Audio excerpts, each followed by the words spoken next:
সেই রাতে যখন আমি পলাশপুরের মাটিতে পা রাখলাম, আমি ভাবতেও পারিনি যে এই সফর আমার জন্যে মৃত্যুর চেয়েও ভয়ানক হতে চলেছে। আমি শহর থেকে গ্রামের বাড়ি পলাশপুরে ফিরছিলাম অনেক বছর বাদে। পলাশপুরে আমাদের গ্রামের বাড়িটা খালি পড়ে রয়েছে। মূলত সেই বাড়িটা বিক্রির জন্যই আমার পলাশপুরে আসা। অফিসে কাজের চাপ মিটিয়ে আরও টুকিটাকি কাজকর্ম সারতে সারতে দেরি হয়ে গিয়েছিল বেরোতে। পলাশপুরে পৌঁছাতে তাই বেশ রাত হয়ে গেল। আমার বাড়ি সুবর্ণরেখা নদীর ওই পারে।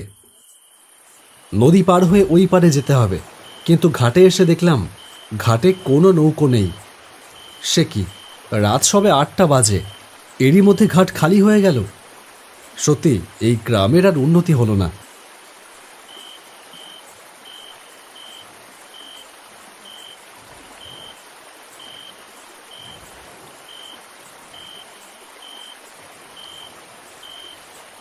দাঁড়িয়ে দাঁড়িয়ে কি করব তাই ভাবছি। ব্রিজ পেরিয়ে যাওয়া যায়, কিন্তু সে ব্রিজ তো এখান থেকে অনেকটা দূরে, সেই বড় শহরের দিকে। দূরত্ব অনেক, কিন্তু কি আর করা যাবে, নৌকো না পেলে সেই ব্রিজ পেরিয়েই যেতে হবে। এইসব ভাবতে না ভাবতেই দেখলাম আমার সামনে অন্ধকারের ভেতর থেকে একটা নৌকো বেরিয়ে এলো।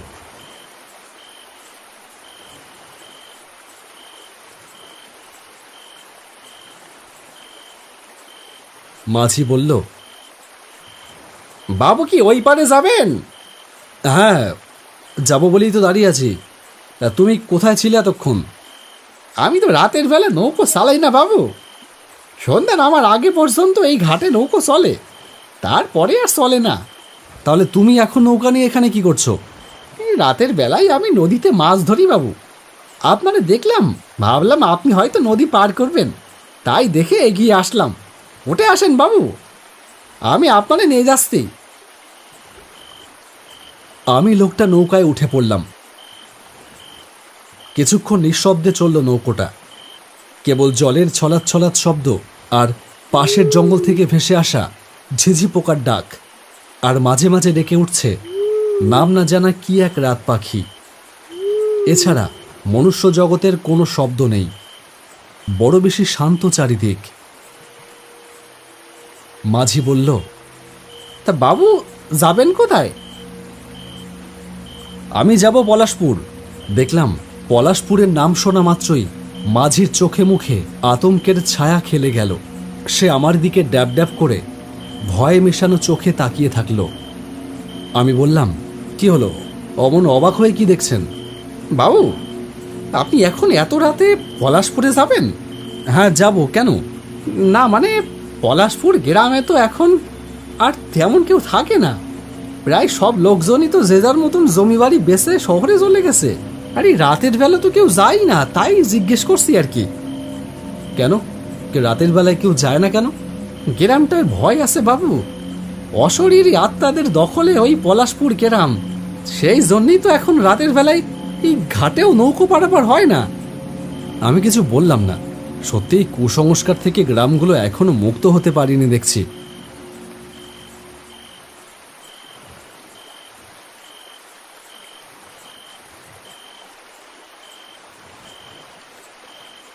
আরও কিছুটা নৌকো চলবার পরে নৌকোটা ঘাটে এসে লাগলো।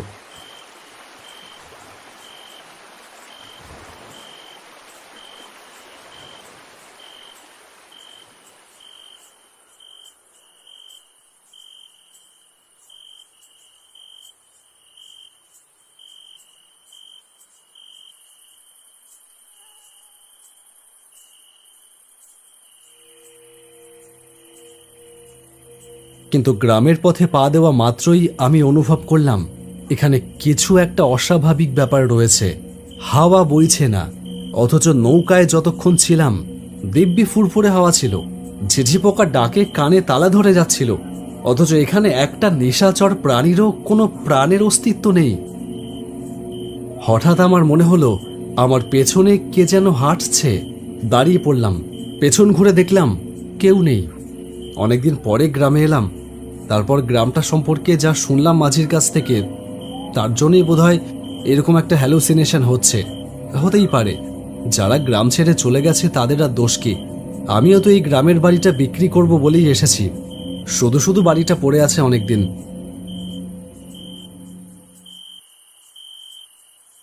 আমি আবার হাঁটা শুরু করলাম।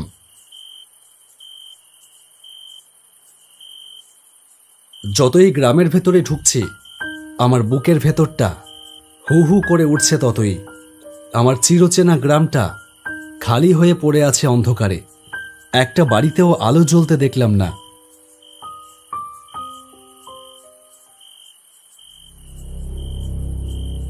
হঠাৎ দেখলাম একটা ভাঙা দেওয়ালের গায়ে কার যেন ছায়া নড়াচড়া করছে। আমার গায়ে কাটা দিয়ে উঠল ভয়ে। কে কে ওখানে? কে? কোনো উত্তর পেলাম না।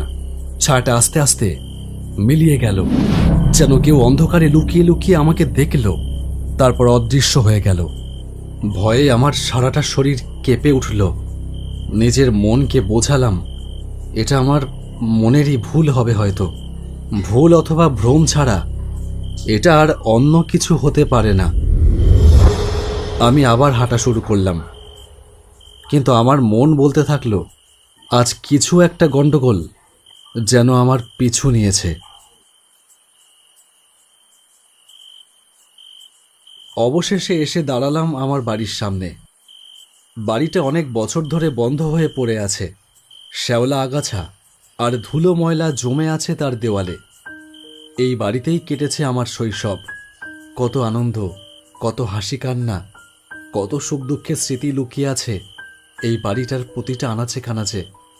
বাড়িটা বেচে দিতে হবে ভেবে এইবার যেন বুকের ভেতরটা কেমন মোচড় দিয়ে উঠল। অবশ্য বিক্রি করা ছাড়াও বা আর কি করার আছে? কেউ থাকে না এই বাড়িতে, শুধু শুধু পড়ে পড়ে নষ্ট হচ্ছে। আমি ঘরটা খুলতেই যাচ্ছিলাম, এমন সময় তুই কখন আসলি বাবা? আমি পেছন ঘুরে দেখলাম নিশিকান্ত কাকা কখন যেন পেছনে এসে দাঁড়িয়েছে। কিন্তু নিশি কাকার এ কি চেহারা! চোখের নিচে মোটা কালি পড়েছে, সারাটা চোখে মুখে ছড়িয়ে আছে ভয় আর আতঙ্কের ছায়া। এ কি নিশি কাকা, তুমি আছো এখনো এখানে? আমি তো ভেবেছিলাম তুমিও বুঝি সবার মতন চলে গেছো গ্রাম ছেড়ে। না না বাবা, আমি আর কোথায় যাব এই গ্রাম ছেড়ে? আমার তো তিন কুলে কেউ নেই। ওপরে যাওয়ারও বয়স হয়ে এসেছে প্রায়। আমি আর কিসের ভয়ে এই গ্রাম ছেড়ে পালাবো? তুই এত বছর পরে কি কারণে এলি বাবা? তাও এলি তো এলি এই রাতের বেলায়। হ্যাঁ কাকা, বেশি দেরি হয়ে গেল একটু। আমি তো জানতাম না যে এই গ্রামের অবস্থা এখন এইরকম। আমি এসেছিলাম আমাদের এই গ্রামের বাড়িটা বিক্রি করবার জন্য। আচ্ছা বেশ, তাই রাতে কোথায় থাকবি নে বাবা? এখানেই থাকবো কাকা, তাছাড়া আর যাবো কোথায়? সে কি, এই বাড়ি কি আর থাকবার উপযোগী আছে? কত বছর ধরিয়ে বন্ধ হয়ে পড়ে আছে। ওই বরং আজ আজ রাতটা আমার বাড়ি থাক বাবা। না না কাকা, আমি ঠিক বলতে গিয়েও থমকে গেলাম। দেখলাম কালো অন্ধকারের ভেতরে একটা কালো শরীর নিথর হয়ে দাঁড়িয়ে আছে। তার সারাটা শরীর কুচকুচে কালো, শুধু চোখ দুটো আগুনের মতো জ্বলছে। আর সেই চোখ যেন এক দৃষ্টিতে তাকিয়ে আছে আমার দিকে। ভয়ে আমার গলা শুকিয়ে কাঠ হয়ে গেল। শিশির কাকা বোধহয় ব্যাপারটা বুঝতে পেরেছে, সেও পেছন ঘুরে দাঁড়ালো। তারপর বলল, ওই দেখ বাবা, ও ও আজ আবার রাতে বেরিয়েছে। ও কাউরে ছাড়বে না রে, গোটা গ্রাম ও উজাড় করে দেবে। তুই চলে যা, এখানে থাকিস না বাবা। থাকলে ও তোরেও শেষ করে দেবে। তুই চলে যা, চলে যা, আজকেই চলে যা, চলে যা, চলে যা, চলে যা। বলতে বলতে শিশির কাকা চলে গেল। আমার চোখের সামনে কালো ছায়ামূর্তি নিথর হয়ে দাঁড়িয়ে আছে, নড়ছেও না, সরছেও না। আরো আগুন ঝরা চোখের দিকে তাকিয়ে থাকলে বুকে রক্ত জল হয়ে যায়। কি ওটা? এমন জিনিস জীবনে কোনোদিনও দেখিনি। খানিকক্ষণ ঠায় দাঁড়িয়ে থাকবার পরে দেখলাম সেটা আস্তে আস্তে অন্ধকারের ভেতর কোথায় যেন চলে গেল। না না না, এখানে একা থাকতে পারবো না। ভূতে আমি ভয় করতাম না, কিন্তু চোখের সামনে যা দেখলাম তাকে ভয় না করে আর উপায় কি? নিশি কাকা বলেছিল রাতটা ওনার বাড়িতে থাকতে, সেটাই করি বরং। নিশি কাকা একাই থাকে, একটা রাত ওখানে থাকলে কোনো অসুবিধাই হবে না ওনার।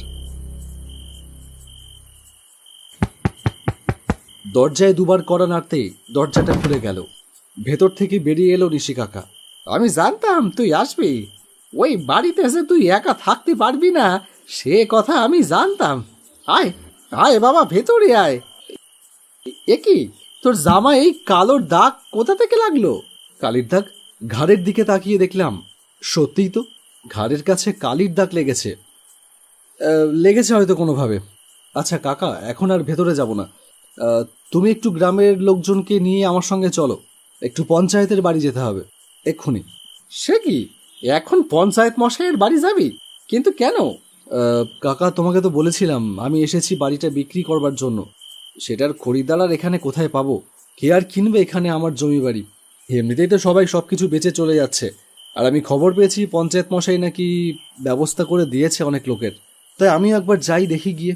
যদি আমার জমি বাড়িরও একটা ব্যবস্থা করে দিতে পারে তাহলে খুবই ভালো হয়। আমি এখানে আর একদিনও থাকতে চাই না কাকা। সব বেচে পালাতে পারলে বাঁচি। আর আমার চোখের সামনে যা দেখলাম আজকে, তাতে... আচ্ছা নাও, আর কথা বাড়িয়ে লাভ নেই, তুমি তাড়াতাড়ি যাও, কয়েকজনকে ডেকে নিয়ে এসো। কিন্তু তার জন্যে গ্রামের লোক লাগবে কেন? লাগবে কাকা, লাগবে। আমি গ্রামের লোককে সাক্ষী রেখে সবটা করতে চাই। যাও যাও, আর দেরি করো না।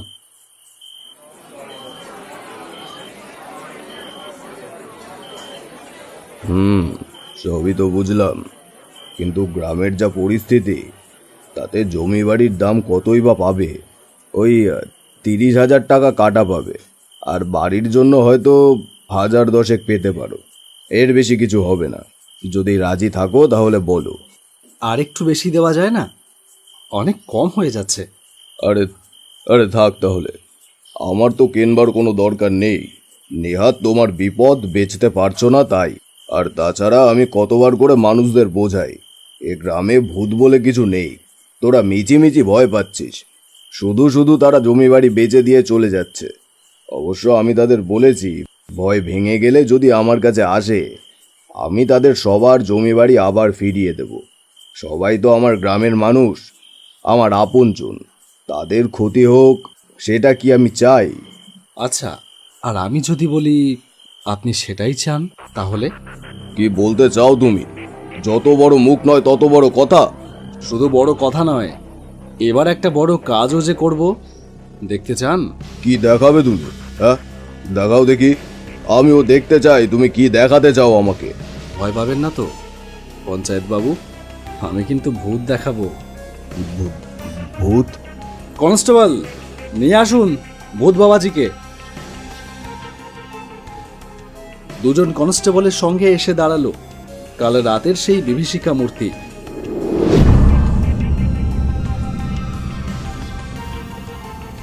কে? এই ভূতকেই তো আপনারা বাড়ির পেছনে অন্ধকারে বাঁশবাগানে দেখেন। এর ভয়েই তো ফাঁকা হয়ে যাচ্ছে গ্রাম, তাই না? বাবা, এসব কি হচ্ছে? খেলা হচ্ছে কাকা, ভূত তাড়ানোর খেলা। যে ভূতের ভয়ে প্রায় গোটা গ্রামটাই খালি হতে চলল, সেই ভূত আসলে আমাদের পঞ্চায়েত বাবুর ভাড়া করা ভূত। ওর মুখোশটা খুলে দাও। কনস্টেবল ভূতের মুখ থেকে মুখোশটা টেনে খুলে দিল। একটা মানুষের ঘাবড়ে যাওয়া মুখ বেরিয়ে এলো। সে ভয়াল চোখে এদিকে ওদিকে তাকাতে থাকলো। একে একে আমি চিনি না। তোমার ভয় নেই, সত্যি কথা গ্রামবাসীদের সামনে স্বীকার করো। এই প্রধান তোমার কিচ্ছু করতে পারবে না, তুমি নির্ভয়ে বলো। আগে আমি এই গ্রামে গ্রামে বহুরূপী খেলা দেখাতাম। প্রধান সাহেব গেলেন একদিন আমার বাড়ি নটবরপুর, গিয়ে বললেন, শোনো, তোমার আর গ্রামে গ্রামে ঘুরে বহুরূপী সাজবার দরকার নেই। তুমি আমার কাছে কাজ করবে, ভালো টাকা মাইনে পাবে, থাকা খাওয়া সব ফ্রি। কি কাজ প্রধান মশাই? কাজ তেমন কিছুই না, ভূত সেজে গ্রামের মানুষদের ভয় দেখাতে হবে। আমি যেমন ভাবে বলবো ঠিক তেমন ভাবে। গ্রামে গ্রামে ঘুরে আমার পেট চলছিল না, প্রধান সাহেবের কাজ করে আমার সংসার চলছিল। আর এদিকে যে কত সংসার ভেঙে গেল, কত মানুষের জমি বাড়ি চলে গেল, একটা গ্রাম যে খালি হতে চলল, সে কথা একবারও ভেবে দেখলে না? আর আপনি তো এই গ্রামেরই মানুষ। গ্রামের মানুষ হয়ে এইভাবে গ্রামের মানুষকে ঠকিয়ে তাদের জমি বাড়ি জলের দামে লিখে নিতে, তাদের সর্বশান্ত করতে আপনার একটু রুচিতে বাঁধল না? যাদের জমি বাড়ি আপনি লিখে নিয়েছেন তাদের সমস্ত সম্পত্তি আপনি ফিরিয়ে দেবেন। যারা গ্রাম ছেড়ে চলে গেছে আমি চাই তারা সবাই আবার এই গ্রামে ফিরে আসুক। কিন্তু বাবা, তুই এসব কি করে জানলি? তুমি আমার বাড়ি থেকে চলে যাওয়ার পরে আমি আর এই ভূত বাবা কিছুক্ষণ শুভদৃষ্টি বিনিময় করলাম। প্রথমে আমি ভয় পেয়ে গিয়েছিলাম, তারপরে যখন দেখলাম ও আমার কোনো ক্ষতি না করে চুপচাপ চলে গেল, তখনই আমার সন্দেহটা হলো। অত ভয়ানক রূপ, অথচ কিছুই করলো না। আমি ওর পিছু নিলাম, ব্যাস তাতেই সব পরিষ্কার হয়ে গেল। তুমি বলছিলে না নিশি কাকা, আমার জামায় কালো দাগটা কি করে লাগলো? সেটাই ভূতের কালো রং করা পোশাকের থেকে লেগেছে ধস্তাধস্তির সময়। কনস্টেবল, যাও প্রধান সাহেবকে নিয়ে যাও, নিয়ে গিয়ে ভালো করে খাতির যত্ন করো। এই এই, তুই কে এ কথা বলার? আমি কে সে কথা জানবার তোমার এখনই খুব একটা দরকার নেই, সেটা জেনে যাবে আস্তে আস্তে। ফিরে যাচ্ছিলাম, হঠাৎ মনে হলো আসবার সময় ভাঙা দেওয়ালে একটা কালো ছায়া দেখেছিলাম। সেটা তাহলে কি ছিল?